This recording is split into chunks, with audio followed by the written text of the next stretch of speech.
కృపామయుడా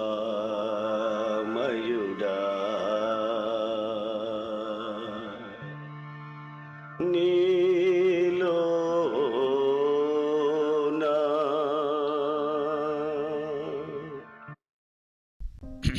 దేవునికి మహిమ కలుగునుగాక. హల్లెలూయా. ప్రభునందు అత్యంత ప్రియులైన మీ అందరికీ హృదయపూర్వకమైన వందనాలు. ఈ ప్రత్యేకమైన ప్రార్థనా సమయానికి మీ అందరినీ కూడా ప్రేమతో ఆహ్వానిస్తూ ఉన్నాం. ప్రియులారా, మనము దేవుని యొక్క వాక్యాన్ని కొద్ది నిమిషాలు ధ్యానం చేసుకుందాం. మొదటిగా మీరందరూ బాగున్నారా? దేవుని కృపలో మీరందరూ బాగున్నారా నమ్ముతున్నాం. ప్రియులారా, అనుదినము మీరు ఈ పరిచర్య గురించి ప్రార్థించండి. మీకు తెలిసిన ఆత్మీయులకు, సహోదరులకు, బంధువులకు ఈ యొక్క కార్యక్రమాన్ని షేర్ చేయండి.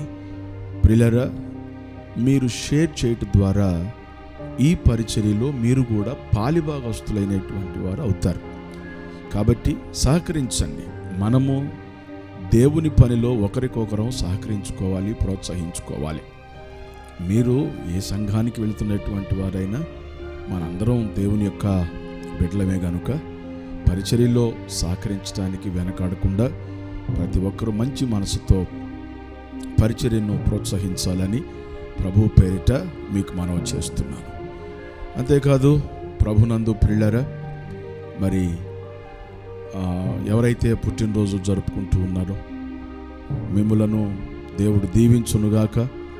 సంవత్సరాన్ని దయాకిరీటంగా దేవుడు మీకు ధరింపజేశాడు. అందును బట్టి దేవునికి స్తోత్రాలు. మీరు బ్రతుకు దినములన్నీ కృపాక్షేమాలు మీతో వచ్చునుగాక. అదేవిధంగా పెళ్లి రోజు జరుపుకుంటున్నటువంటి బిడ్డలకు, దంపతులకు మా శుభాకాంక్షలు తెలియజేస్తున్నాం.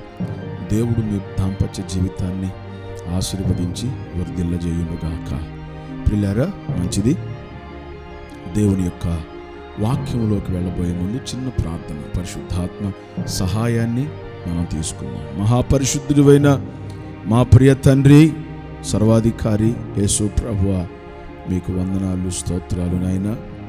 అపారమైన నీ ప్రేమను బట్టి, ఉచితమైన మీ కృపను బట్టి వందనాలు చెల్లిస్తూ ఉన్నాం. ఇదిగో నాయనా, ఎంతైనా నమ్మదగిన కృప కలిగినటువంటి దేవుడవు నీవు. ప్రతిరోజు ఈ ప్రత్యేకమైన ప్రార్థనా సమయాన్ని కలిగి ఉండటానికి మీరు సహాయం చేసినందుకై మీకు స్తోత్రాలు తండ్రి. నాయనా, ఈ ప్రార్థనా సమయంలో పాల్గొన్న ప్రతి బిడ్డను దీవించండి. నీ మాటల ద్వారా బలపరచమని యేసు నామములో ప్రార్థిస్తున్నాను తండ్రి. ఆమేన్, ఆమేన్. ప్రియులారా, దేవుని వాక్యాన్ని మనం ధ్యానం చేసుకుందాం.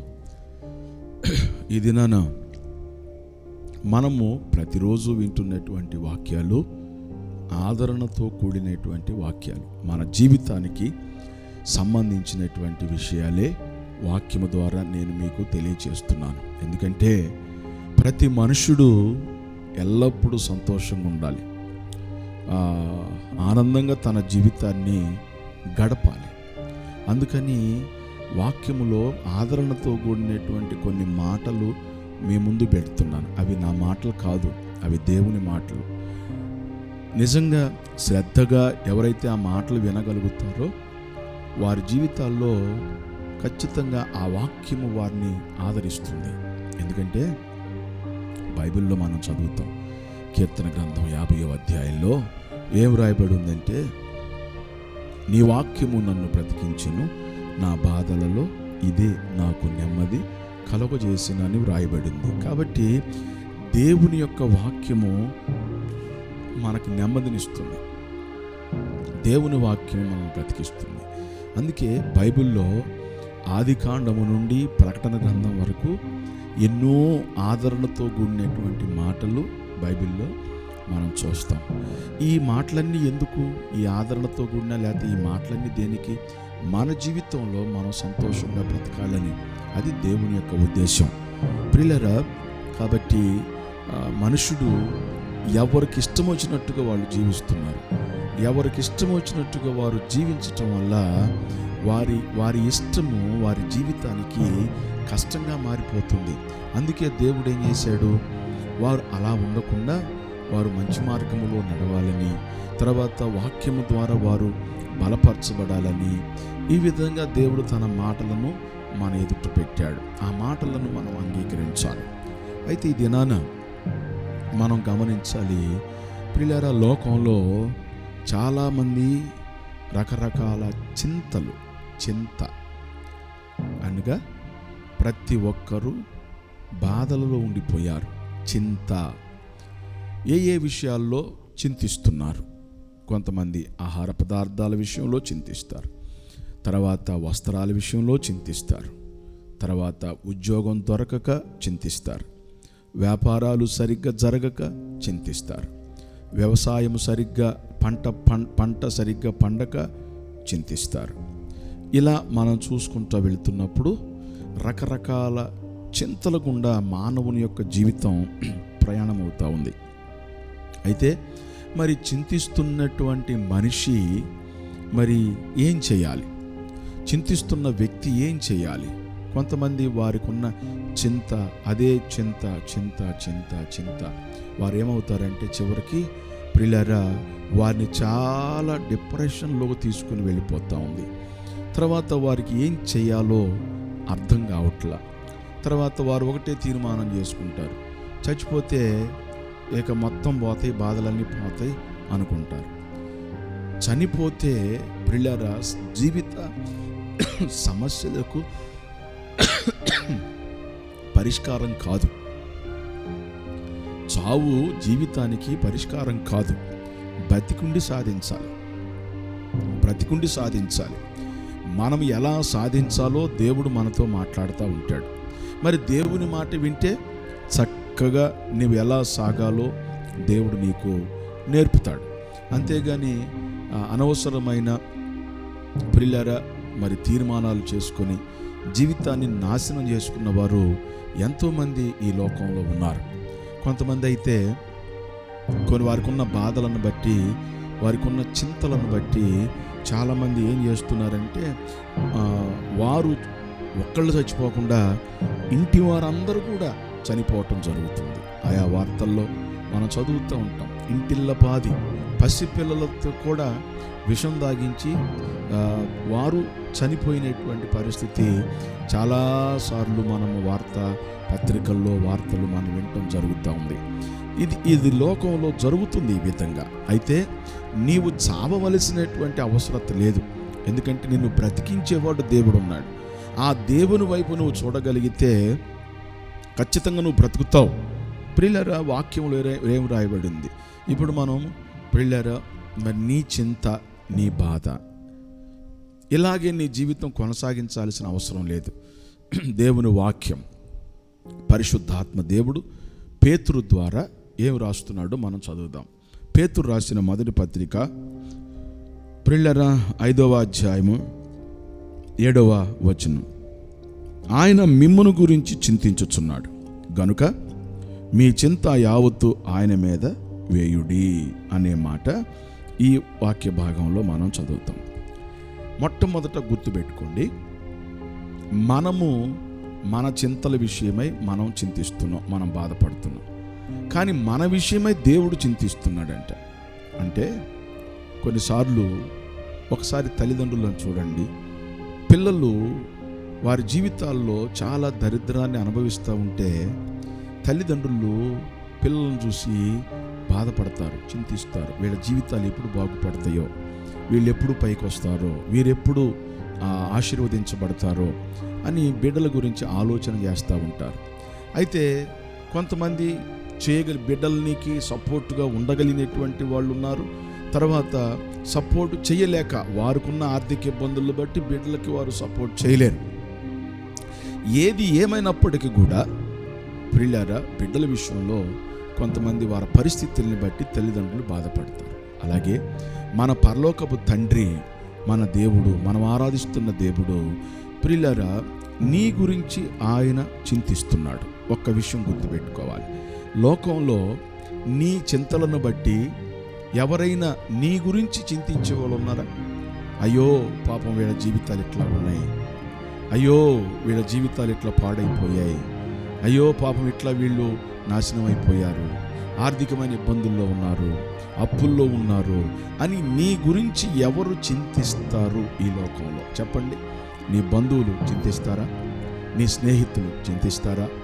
నా అనుకున్న వాళ్ళు ఎవరైతే ఉన్నారో, నువ్వు ఎవరినైతే బాగా నమ్మావో వాళ్ళు నీ గురించి చింతిస్తారా? లేదు, చాలా తక్కువ. ఎవరు మన గురించి చింతించరు. రెండోది, ఎవరి బాధలు వాళ్ళకి, ఎవరి జీవితాలు వారివి.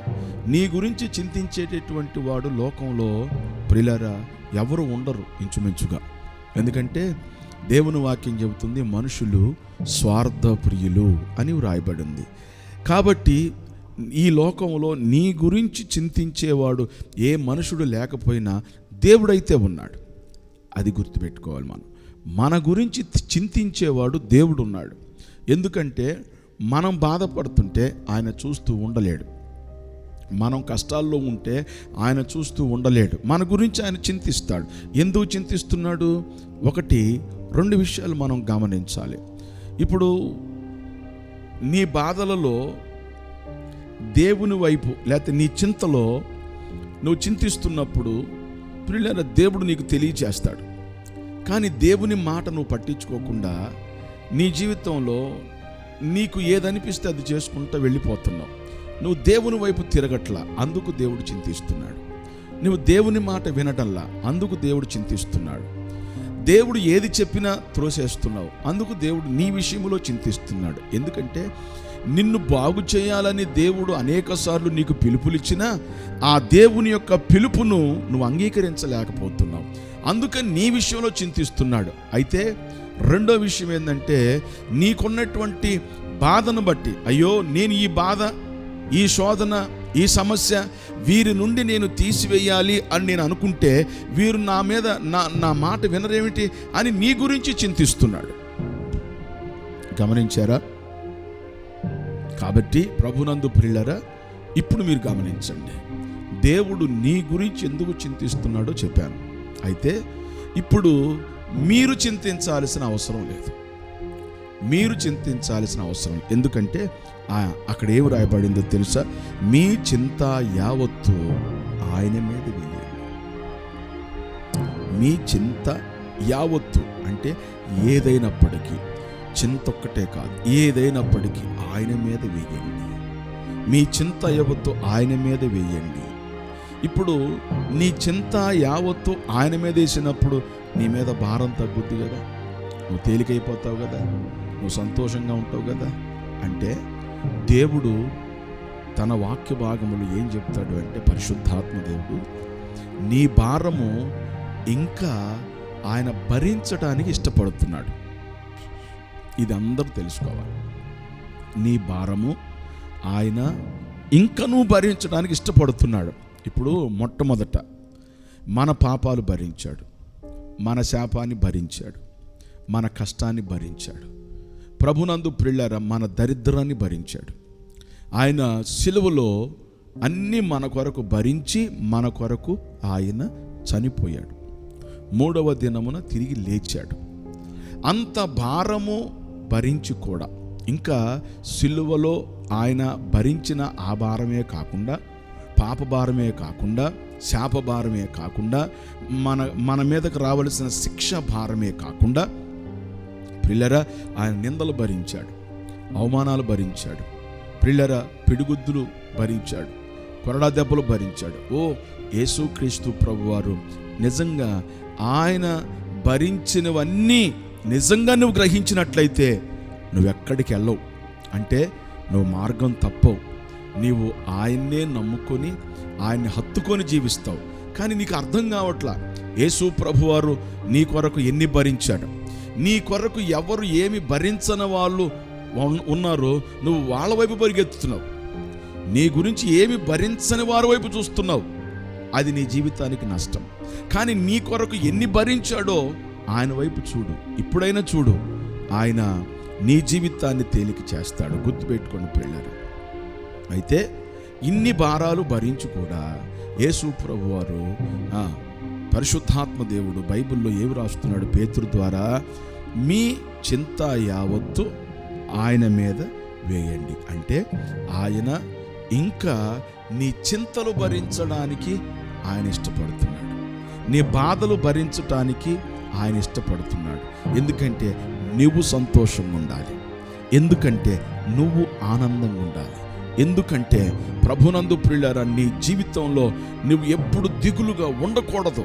అందుకని నీ భారమంతా ప్రియులారా ఆయన మోయటానికి ఇష్టపడుతున్నాడు. అర్థమైందా మీ అందరికీ? అందుకని మీ గురించి మొట్టమొదట ఆయన చింతిస్తున్నాడు. రెండవది నీ భారాన్ని భరించడానికి ఇష్టపడుతున్నాడు. అంటే ఇప్పుడు నీ జీవితంలో నువ్వు ఎంత సంతోషంగా ఉండగలగబోతున్నావో అర్థం చేసుకో. నీ జీవితాన్ని ఏ విధంగా మార్చబోతున్నాడో దేవుడు అర్థం చేసుకో. ప్రభునందు ప్రియమైన దేవుని పిల్లలారా, అయితే బైబిల్ గ్రంథంలో మనం చూసినప్పుడు 55వ కీర్తనలో కూడా ఒక చక్కని మాట అక్కడ వ్రాయబడి ఉంది. దయచేసి గమనించాలి. 55వ కీర్తనలో నుండి 22వ వచనంలో మనం చూసినప్పుడు, నీ భారము యెహోవా మీద మోపుము, ఆయనే నిన్ను ఆదుకొనును. తర్వాత నీతిమంతులను ఆయన ఎన్నడు కదలనివ్వడు. దేవునికి మహిమ కలుగునుగాక. హల్లెలూయా. ప్రియులారా గమనించండి, నీ భారము యెహోవా మీద వేయుము. తర్వాత ఎందుకు వేయాలి? నీ భారం యెహోవా మీద మోపుము. ఎందుకు? ఆయనే నిన్ను ఆదుకుంటాడు కదా. ఆయన మీద ఏమంటున్నాడు?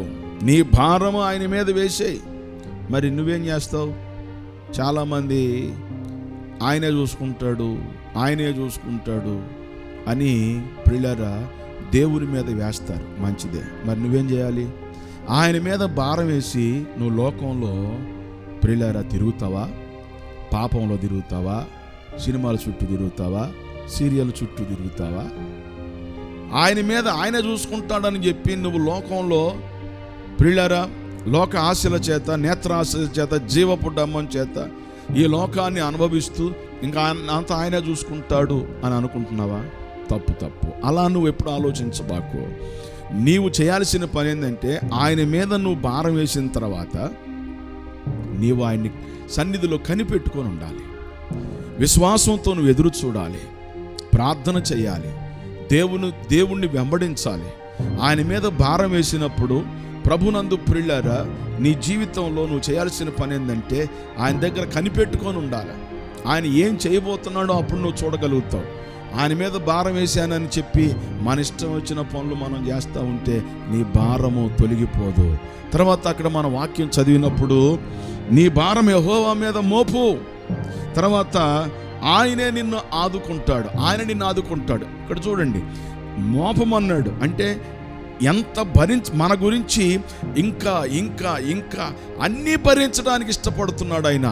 ఎందుకో తెలుసా? నువ్వు సంతోషంగా ఉంటే చాలు, నువ్వు ఆనందంగా ఉంటే చాలు. కొంతమంది తల్లిదండ్రులను చూడండి ప్రియులారా, వారి కడుపు మార్చుకొని బిడ్డలకి కడుపు నిండా అన్నం పెడతారు. కొంతమంది భార్యలు చూడండి, తన భర్త కష్టపడి వస్తున్నాడు, ఇంట్లో సరిగినటువంటి ఆహార పదార్థాలు లేవు, అయితే తన భార్య తన కడుపు మార్చుకొని తన భర్త కడుపు నిండా అన్నం పెడుతుంది, తన పిల్లలకు కడుపు నిండా అన్నం పెడుతుంది, తన కడుపు మార్చుకుంటుంది. ప్రభునందు ప్రియులారా, తల్లి కన్నా తండ్రి కన్నా గొప్పవాడు మన దేవుడు.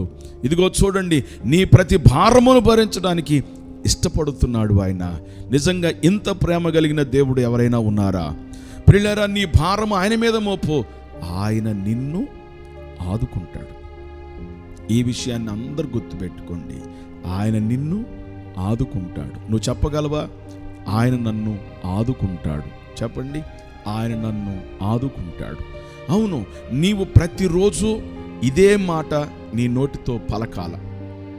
నువ్వు ప్రార్థన చేస్తున్నప్పుడల్లా, దేవుణ్ణి జ్ఞాపకం చేసుకుంటున్నప్పుడల్లా ప్రతిరోజు నువ్వు జ్ఞాపకం చేసుకోవాలి. ప్రియులారా, నువ్వు అనుకోవలసిన మాట ఏందో తెలుసా? నన్ను దేవుడు ఆదుకుంటాడు, నేను చింతించాల్సిన అవసరం లేదు, నేను బాధపడవలసిన అవసరం లేదు, నా దేవుడు నన్ను ఆదుకుంటాడు. ఇదే మాట ప్రతిరోజు నీ నోటితో పలుకు. ప్రతిరోజు నువ్వు మాట్లాడు, నా దేవుడు నన్ను ఆదుకుంటాడు, నా దేవుడు నన్ను ఆదుకుంటాడు, నా భారం ఆయన మీద వేశాను, ఆయన నన్ను ఆదుకుంటాడు. ప్రతిరోజు నువ్వు పలకాల. అప్పుడు నీ జీవితం ఎంత సంతోషంగా మారుతుందో జ్ఞాపకం చేసుకో. తర్వాత మనం గమనించినప్పుడు 37వ కీర్తన 5వ వచనంలో కూడా ఒక మాట రాయబడింది. చూద్దామా?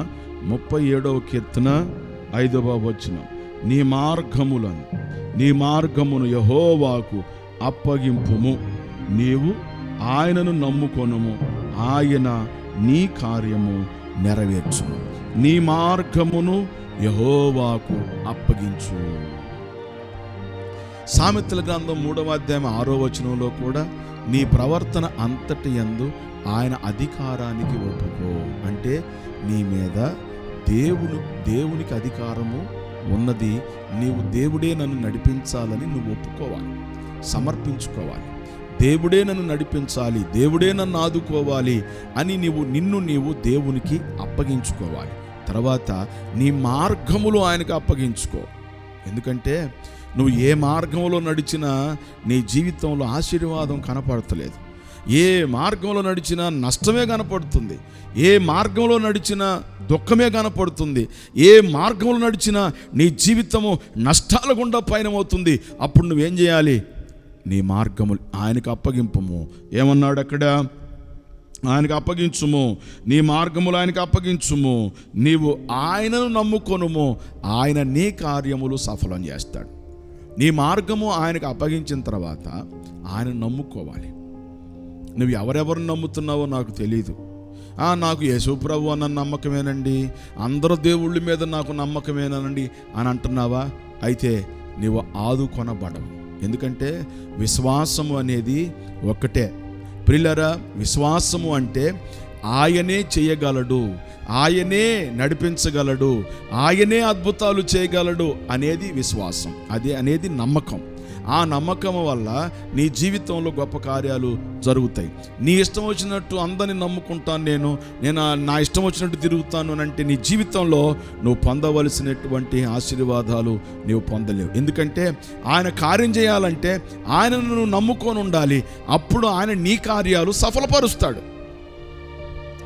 ఆయనను నువ్వు నమ్ముకోవాలి, అప్పుడు నీ కార్యాలు సఫలపరచబడతాయి. ప్రభునందు ప్రియులారా, ఈ సమయంలో నీ జీవితంలో ప్రతి చింత తొలగిపోవాలంటే ఒకటి, నీ జీవితాన్ని దేవునికి సమర్పించుకోవాలి.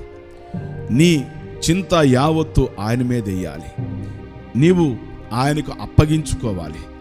అప్పుడు ఆయన నీ మార్గములను సరళం చేస్తాడు, నీ కార్యాలు సఫలపరుస్తాడు.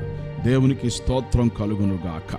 ఇక చివరిగా ఫిలిప్పీలకు రాసినటువంటి పత్రిక 4వ అధ్యాయంలో ఒక మాట రాయబడింది. మనము చింతిస్తున్నాం, దేవునికి అప్పగించుకున్నాం, తర్వాత దేవుణ్ణి నమ్ముకున్నాం, తర్వాత నీ మార్గాలు ఆయనకి అప్పగించుకున్నావు, నీ భారం ఆయన మీద వేసేసావు. ఓకే, మంచిదే. అయితే ఇక నువ్వు చేయాల్సిన పని ఇంకొకటి కూడా ఉంది. ఏంటంటే ఫిలిప్పీలకు రాసినటువంటి పత్రిక 4వ అధ్యాయము 6వ వచనాన్ని మనం చదివినప్పుడు అక్కడ ఏమి రాయబడింది? దేనిని గూర్చి చింతింపకుడి, కానీ ప్రతి విషయములోనూ ప్రార్థన విజ్ఞాపనముల చేత కృతజ్ఞతాపూర్వకముగా మీ విన్నపములను దేవునికి తెలియజేయుడి. ఇది ప్రధానంగా మనం చేయవలసింది. మరలా చెప్తున్నా, దేని గురించి మీరు చింతించకండి. మీ గురించి ఆయన చింతిస్తున్నాడు. మీ చింత యావత్తు ఆయన మీద వేయండి. ఇది చేయాల్సిన పని. ఆయన మీద నువ్వు వేసినప్పుడు విశ్వాసంతో ఆయన సన్నిధిలో కనిపెట్టుకొని ఉండాలి. నీ భారము ఆయన మీద మోపు, ఆయనను నమ్ముకోవాలి. ప్రియులారా, ఆయన మార్గములో నువ్వు నడవాలి, ఆయనకు అప్పగించుకోవాలి. అప్పుడు నీ చింతలన్నీ తొలగిపోతాయి. ఇక తర్వాత గమనించినప్పుడు చివరగా నువ్వు చేయాల్సిన ఇంకొక ప్రధానమైనటువంటి పని ఏమిటంటే, ప్రియులారా, అప్పగించుకోవటమే కాదు, నడవటమే కాదు, భారం ఆయన మీద వేయటమే కాదు, ఇక చేయాల్సిన పని ఏంటంటే 6వ వచనంలో, దేనిని గూర్చి చింతించకుడి గాని ప్రతి విషయములో ప్రార్థన విజ్ఞాపనముల చేత కృతజ్ఞతాపూర్వకముగా మీ విన్నపములు దేవునికి తెలియజేయాలి. అంటే ప్రార్థన చేయాలి. నీ విన్నపాలు దేవునికి తెలియపరచాలి, ప్రార్థన చేయాలి. నువ్వు ప్రార్థన చేయకుండా నీ భారం తొలగిపోదు. ప్రార్థన చేయకుండా నువ్వు దేవునితో కలుసుకోలేవు. ప్రార్థన చేయకుండా నువ్వు దేవుని కార్యాలు చూడలేవు. కాబట్టి ప్రభునందు ప్రియమైన దేవుని బిడ్డలారా, దేనిని గూర్చి చింతించొద్దు. ఎందుకు ఇంత గట్టిగా చెప్తున్నాడు? ఎందుకు ఇంత బలంగా చెప్పబడింది? దేనిని గూర్చి చింతించకండి అని ఎందుకు ప్రియులారా ఈ మాట చెప్పబడింది? కొంతమంది మనం ఏదన్నా అన్నాం అనుకోండి, చింతించబాకండి, బాధపడబాకండి అంటే ఏమంటారు? మా బాధలు నీకు తెలిస్తే, నీకు వస్తే అప్పుడు అర్థమైద్ది. మా కన్నీరు, మేము ఎందుకు ఏడుస్తున్నామో మా బాధ మాకు తెలుసు, మా ఇబ్బందులు మాకు తెలుసు, మా కష్టాలు మాకు తెలుసు, మా శోధనలు మాకు తెలుసు. మీరు చెప్పేవాళ్లే కానీ మా బాధలు తొలగించేవాళ్ళ అని అంటారు. ప్రభునందు ప్రియమైన దేవుని పిల్లలారా, మరి దేవుడు ఇక్కడ ఏం చెప్తున్నాడు తెలుసా? వినండి. ఆయన తొలగించేవాడు కాబట్టి, నీ బాధను తీసేసేవాడు కాబట్టి, నీ సమస్యల నుంచి విడిపించేవాడు కాబట్టి, నిన్ను ఓదార్చేవాడు కాబట్టి, నీ కన్నీటిని తుడిచేవాడు కాబట్టి అంటున్నాడు, దేనిని గూర్చి మీరు చింతించకండి, ప్రార్థన చేయండి, కృతజ్ఞతాపూర్వకం మీ విన్నపాలు దేవునికి చెప్పండి. ప్రభునందు ప్రియులారా, ఇది ప్రతి క్రైస్తవుడు చేయాలి. ఈరోజు క్రైస్తవ కుటుంబంలో చింతలు లేవా? ఉన్నాయి. ఎందుకున్నాయి? నువ్వు ప్రార్థన చేయట్లేదు. క్రైస్తవ కుటుంబంలో బాధలు లేవా? ఉన్నాయి. ప్రభునందు ప్రియులారా, ఎందుకున్నాయి? నువ్వు దేవుని మాట వింటలేదు. దేవుడు నీకు ఎన్నో సలహాలు బైబిల్లో ఇచ్చాడు. దేవుడు నీకు బైబిల్లో నుండి ఎన్నో తెలివితేటలు నేర్పాడు. బైబిల్లో నుండి దేవుడు నీకు ఎన్నో ఆలోచనలు చెప్పాడు, ఎంతో జ్ఞానం చెప్పాడు. ఏ ఒక్క మాట వినవు నువ్వు. నేను ప్రార్థనకి వెళ్తున్నాను, వస్తున్నాను అనుకుంటావే తప్ప. అందుకే దేవుని మాట విననందువలన నీ జీవితంలో కొన్ని సమస్యలు ఎదుర్కోవలసిన పరిస్థితి నీ జీవితంలో ఏర్పడుతున్నాయి. చింతించాల్సిన పరిస్థితి నీ జీవితంలో ఏర్పడుతుంది. ప్రియులారా, ఈ సమయంలో దేవుడు నీతో చెప్పే మాట, నీవు ఇక చింతించవలసిన అవసరము లేదు. దేవుడే నీ భారమంతా భరించి నిన్ను ప్రియులారా ఫ్రీగా చేస్తున్నాడు. నిన్ను చాలా చాలా చాలా తేలిగ్గా చేసేసి నీ జీవితాన్ని సంతోషంతో నింపుతున్నాడు, నింపబోతున్నాడు. కాబట్టి నా ప్రియమైన వాళ్ళారా, ఇక నుంచి నువ్వు చింతించొద్దు, నువ్వు బాధపడొద్దు. దేవుడు నీకు తోడుగా ఉండి నీకు నెమ్మది సమాధానాన్ని ఇస్తాడు. దేవుడి మాటలు మన వినికిల్లో, మీ వినికిల్లో దీవించి ఆశీర్వదించునుగాక. ఆమేన్, ఆమేన్. ప్రార్థన చేసుకుందామా? మహాపరిశుద్ధుడివైన మా తండ్రి, ప్రేమస్వరూపుడువైన యేసు ప్రభువా, మీకు వందనాలయ్యా. ఈ సమయంలో నాయన ఈ ప్రత్యేక ప్రార్థనా సమయాన్ని కలిగి ఉండే కృపనిచ్చారు. దీవించండి అయ్యా, నీ పిల్లల్ని ఆశీర్వదించండి అయ్యా, నీ కృపచేత బిడ్డల్ని నింపండి నాయన. ఇదిగో తండ్రి, ఒక్కొక్కరి పరిస్థితులన్నీ నీకు తెలుసు. చాలామంది మా సహోదరులు, చాలామంది మా సహోదరులు, యవన బిడ్డలు చింతిస్తున్నారు. వారి పిల్లలకు పెళ్ళిళ్ళు కావట్లేదని కొంతమంది చింతిస్తున్నారు, ఉద్యోగాలు రావట్లేదని చింతిస్తున్నారు, ప్రభువా వీసాలు రాలేదని చింతిస్తున్నారు, వేదన పడుతున్నారు, బాధపడుతున్నారు. ప్రభువా, వారి బాధలన్నీ తొలగించటానికి మీరు ఒక మార్గం చెప్పారు. మీ చింత యావత్తు ఆయన మీదేయమని చెప్పారు. ప్రభువా, నీ వాక్యంలో చెప్పబడినట్లుగా ప్రతి ఒక్కరు నాయన నీ మీద ఆనుకొని, నీ మీద భారం వేసి నాయన వారు నిన్ను హత్తుకొని నీ సన్నిధిలో నాయన నడుచుకోవడానికి సహాయం ఇచ్చేయి. నిన్ను నమ్ముకొని నీ మార్గంలో చక్కగా నడవటానికి మీ కృప దయచేయి. అందరికీ నెమ్మది సమాధానం ప్రతి కుటుంబంలో దయచేయమని యేసుక్రీస్తు నామంలో ప్రార్థిస్తున్నాను తండ్రి. ఆమేన్, ఆమేన్. మన తండ్రి అయిన దేవుని ప్రేమ, ప్రభు అయిన యేసుక్రీస్తు యొక్క కృప, పరిశుద్ధాత్ముని యొక్క అన్యోన్య సహవాసం ఇప్పుడు ఎల్లప్పుడూ సదాకాలం కూడి ఉన్నటువంటి మనకి సకల పరిశుద్ధులకు తోడయుండి నడిపించునుగాక. ఆమేన్, ఆమేన్. ప్రభునందు ప్రియులారా, ఈ యొక్క ప్రార్థనా సమయం మీకు ఆశీర్వాదకరముగా ఉన్నదని మేము నమ్ముతున్నాం. మీ అందరికీ ఒక చిన్న మాట, మీరు ఏ ప్రార్థన అవసరత ఉన్నా మాకు ఫోన్ చేయండి. నేనే మీతో స్వయంగా మాట్లాడతాను. మీ కొరకు నేను ప్రార్థన చేస్తాను. ఎప్పుడు చేయమంటారు పాస్టర్ గారు? 24 hours. ఎప్పుడైనా మీ కొరకు ప్రార్థించటానికే దేవుడు నన్ను ఏర్పాటు చేశాడు. కాబట్టి ప్రియులారా, ఈ సమయం ఆ సమయం అనేది లేదు. అయ్యో, ఈ సమయంలో పాస్టర్ గారు నిద్రపోతాడేమో. ప్రియులారా, నిద్రపోయినా పర్వాలేదు. మీరు ఏ అర్ధరాత్రి అయినా మీరు ప్రార్థన అవసరత ఉంటే, నిజంగా మీరు ప్రార్థన చేయించుకోవాలి అనే ఒక ఆశ మీకుంటే, మీ కొరకు నేను ప్రార్థన చేయటానికి సిద్ధంగా ఉన్నాను. దేవుడు ఎన్నో కార్యాలు చేశాడు, ఎన్నో అద్భుతాలు చేశాడు. మీ జీవితంలో కూడా చేస్తాడు. దేవుడు మిమ్మల్ని దీవించునుగాక. ఆమేన్.